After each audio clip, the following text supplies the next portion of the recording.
নমস্কার, আমি বিপ্লব কুমার শীল। সত্যম শিবম সুন্দরম ইউটিউব চ্যানেলে শুধু ভক্তবৃন্দের সুস্বাগতম। আজ আমি পাঠ করব শ্রীমদ্ ভগবদ গীতা যথাযথ এর পঞ্চম অধ্যায় কর্মসন্ন্যাস যোগ। সত্যম শিবম সুন্দরম ইউটিউব চ্যানেলে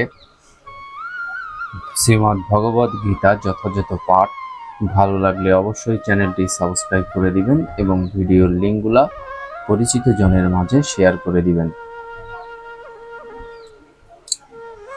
শ্রীমদ্ ভগবদ গীতা যথাযথ পঞ্চম অধ্যায় কর্মসন্ন্যাস যোগ, শ্লোক 24।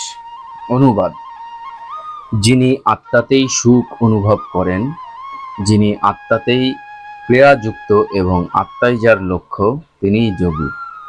তিনি ব্রহ্মে অবস্থিত হয়ে ব্রহ্ম নির্বাণ লাভ করেন।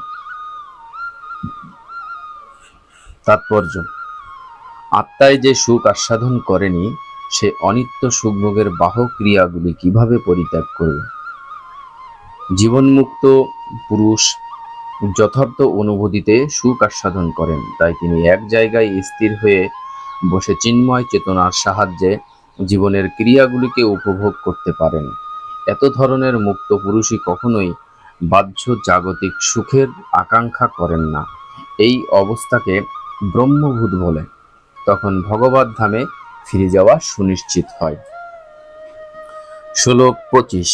অনুবাদ: সংযত চিত্ত সমস্ত জীবের কল্যাণে রত এবং সংশয় রহিত নিষ্পাপ ঋষিগণ ব্রহ্ম নির্বাণ লাভ করেন। তাৎপর্য: যিনি সম্পূর্ণভাবে কৃষ্ণ ভাবনাময়, তিনি কেবল পারেন সমস্ত জীবের মঙ্গল সাধন করতে। মানুষ যখন বুঝতে পারেন যে ভগবান শ্রীকৃষ্ণই হচ্ছেন সর্বকারণের কারক, তখন সেভাবেই ভাবিত হয়ে তিনি যে কর্ম করেন, সেই কর্ম সকলেরই মঙ্গল সাধন করে। ভগবান শ্রীকৃষ্ণ যে পরম ভোক্তা, পরম ঈশ্বর, পরম বন্ধু, সেই কথা ভুলে যাওয়ার ফলেই মানুষ নানাভাবে কষ্ট পায়।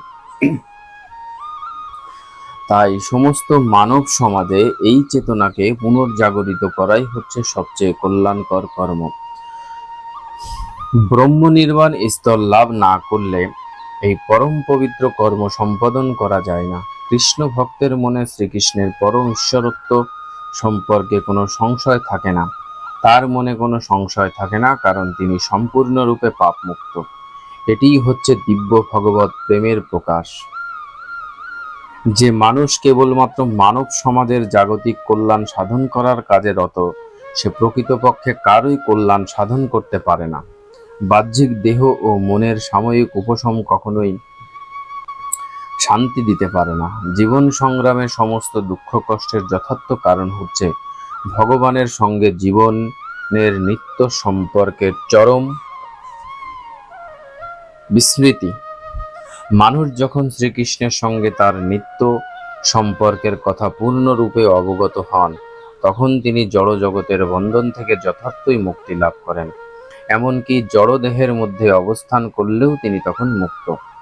শ্লোক 26। অনুবাদ: কাম ক্রোধশূন্য সংযত চিত্ত আত্মতত্ত্বজ্ঞ সন্ন্যাসীরা সর্বতোভাবে অচিরেই ব্রহ্ম নির্বাণ লাভ করে। তাৎপর্য: মুক্তি লাভের জন্য যে শাস্ত্র সাধু সন্ত সতত পরমার্থ সাধনে রত, তাদের মধ্যে কৃষ্ণ ভক্তই হচ্ছেন শ্রেষ্ঠ। ভগবতের 4:22-39 এই কথার সমর্থনে বলা হয়েছে, কেবল ভগবৎ সেবার মাধ্যমে পরম পুরুষোত্তম ভগবান বাসুদেবের ভজনা করা, যারা সকাম কর্মের বদ্ধমূল বাসনা উৎপাটিত করে অপ্রাকৃত আনন্দের সঙ্গে ভগবানের পদপাদ্যের সেবায় রত আছেন, তাদের মতো সুষ্ঠুভাবে কোনো মহান মুনি ঋষিরাও ইন্দ্রিয় বেগ দমন করতে পারে না। বদ্ধ জীবের কর্মফল ভোগ করার বাসনা এত প্রবল যে বড় বড় মুনি ঋষিরাও বহু তপস্যার ফলে সেই বাসনাকে দমন করতে পারে না। কিন্তু ভগবৎ ভক্ত নিরন্তর ভগবান শ্রীকৃষ্ণের অপ্রাকৃত সেবায় নিযুক্ত হওয়ার ফলে আত্ম উপলব্ধি করে অতি শীঘ্রই ব্রহ্ম নির্বাণ স্তর লাভ করেন। পূর্ণরূপে তত্ত্বজ্ঞান লাভ করার ফলে তিনি সর্বদাই সমাধিস্থ থাকেন। এর উপমামূলক উদাহরণ দিয়ে বলা যায়, দর্শন, ধ্যান ও স্পর্শের দ্বারাই কেবল মাছ, কুর্ম ও পাখিরা তাদের সন্তান প্রতিপালন করেন। হে পদ্মজ ব্রহ্মা, আমিও তাই করি। মাছেরা কেবল দৃষ্টিপাতের দ্বারা তাদের সন্তান প্রতিপালন করে, কুর্ম ধ্যান করে তাদের সন্তান প্রতিপালন করে। সে ডাঙায় ডিম পেড়ে তারপর জলের মধ্যে তাদের ধ্যান করতে থাকে। তেমনি কৃষ্ণ ভক্ত ভগবত ধাম থেকে অনেক দূরে থাকলেও সর্বক্ষণ ভগবানের ধ্যান করার ফলে এবং সর্বক্ষণ কৃষ্ণ ভাবনায় তৎপর থাকার ফলে ভগবত ধাম প্রাপ্ত হন। তিনি জড় জগতের দুঃখ কষ্টের প্রতি সম্পূর্ণ নির্বিকার। ভগবত উপলব্ধির এই স্তরকে বলা হয় ব্রহ্ম নির্বাণ, যার অর্থ হচ্ছে ভগবানের চিন্তায় নিমগ্ন থাকার ফলে প্রকৃত দুঃখ কষ্টের পূর্ণ নিবৃত্তি। শ্লোক 27-28 অনুবাদ। মন থেকে বাহ্য ইন্দ্রিয়ের বিষয় প্রত্যাহার করে ভ্রু যুগলের মধ্যে দৃষ্টি স্থির করে নাসিকার মধ্যে বিচরণশীল প্রাণ ও আপান বায়ুর ঊর্ধ্ব ও অধোগতি রোধ করে ইন্দ্রিয়, মন ও বুদ্ধি সংযম করে এবং ইচ্ছা, ভয় ও ক্রোধ শূন্য হয়ে যেমনি সর্বদা বিরাজ করে, তিনি নিশ্চিতভাবে মুক্ত। তাৎপর্য: ভক্তিযোগে ভগবানের সেবায় নিয়োজিত হলে অচিরেই স্বরূপ উপলব্ধি হয়। ভক্তির মাধ্যমে ভগবানকে জানা যায়। নিষ্ঠার সঙ্গে ভক্তিযোগ সাধন করার ফলে কৃষ্ণ ভক্ত অপ্রাকৃত স্থিতি লাভ করে তার কর্মের গণ্ডিতে ভগবানের উপস্থিতি অনুভব করার যোগ্যতা অর্জন করেন। এই বিশেষ অবস্থাকে ব্রহ্ম নির্বাণ বলা হয়। ব্রহ্ম নির্বাণ সম্বন্ধে উপরোক্ত সিদ্ধান্ত প্রতিপাদন করার পর ভগবান অর্জুনকে অষ্টাঙ্গ যোগ, যম, নিয়ম, আসন, প্রাণায়াম, প্রত্যাহার, ধারণা, ধ্যান, সমাধি অভ্যাস করার মাধ্যমে কিভাবে এই স্তরে উন্নতি হওয়া যায় সেই সম্বন্ধে উপদেশ দিয়েছেন। ষষ্ঠ অধ্যায়ে যোগের বিশদ ব্যাখ্যা করা হয়েছে, তাই পঞ্চম অধ্যায়ের শেষে এখানে কেবল তার অবতারণার কথা হচ্ছে। যোগের প্রত্যাহার পদ্ধতির মাধ্যমে শব্দ, স্পর্শ, রূপ, রস ও গন্ধ এই ইন্দ্রিয়জ বিষয়গুলিকে পরিত্যাগ করে দুই ভ্রুর মধ্যে দৃষ্টি নিবদ্ধ করে অর্ধ নিমীলিত নেত্রে নাসিকাগ্রে একাগ্র করতে হয়। এখানে সম্পূর্ণভাবে চোখ বন্ধ করতে নিষেধ করা হয়েছে, কারণ তা হলে ঘুমিয়ে পড়ার সম্ভাবনা থাকে। সম্পূর্ণভাবে চোখ খুলে রাখতেও নিষেধ করা হয়েছে, কারণ তা হলে ইন্দ্রিয় বিষয়ের প্রতি আকৃষ্ট হওয়ার ভয় থাকে। দেহের অভ্যন্তরে প্রাণ ও অপান বায়ুকে রোধ করার ফলে নাসিকার অভ্যন্তরে শ্বাস প্রশ্বাসের ক্রিয়া নিয়ন্ত্রিত হয়।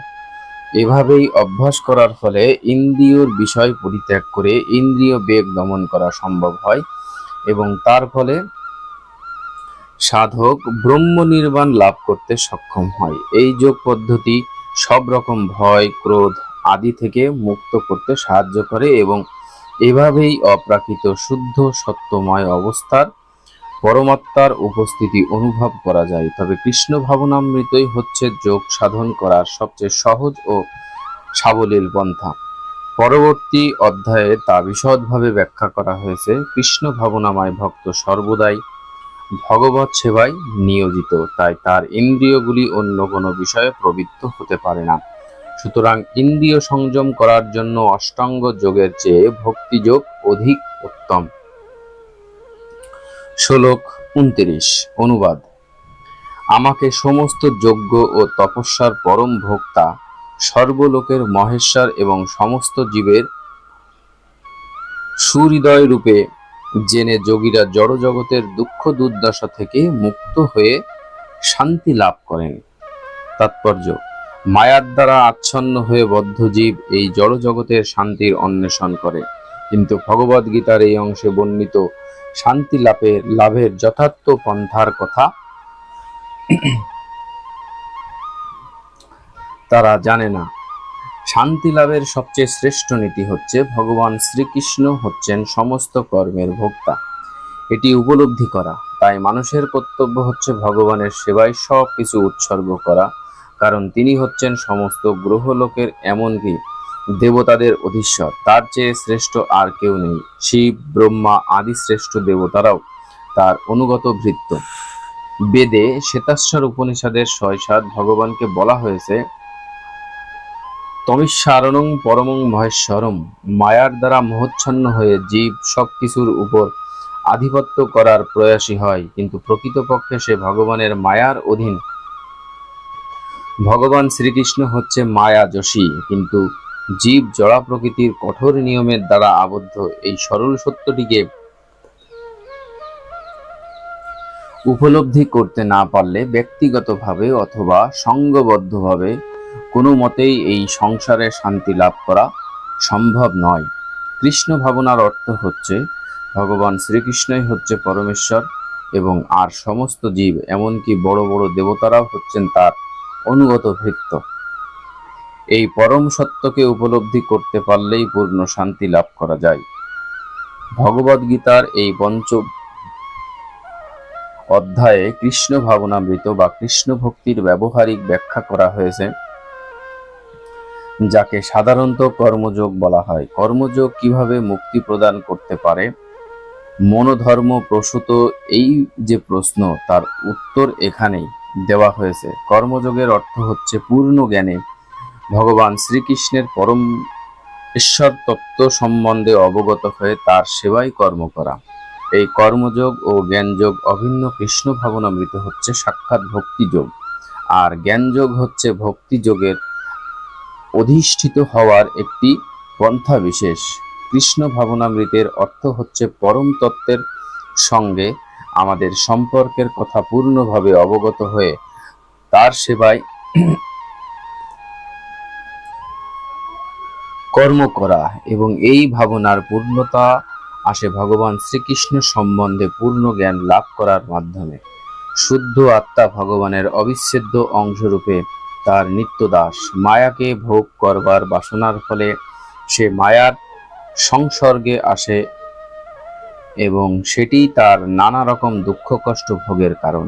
যতক্ষণ সে জড়ের সংসর্গে থাকে ততক্ষণ সে জাগতিক আবশ্যকতা অনুযায়ী কর্ম করতে বাধ্য হয়। কিন্তু কৃষ্ণ ভাবনামৃতের বিশেষত্ব হচ্ছে এই যে প্রকৃতিক গণ্ডির মধ্যে থাকলেও তা মানুষের পারমার্থিক জীবন দান করে, কারণ জড় জগতের ভক্তির অভ্যাস করলে জীবের চিন্ময় স্বরূপ পুনর্জাগরিত হয়।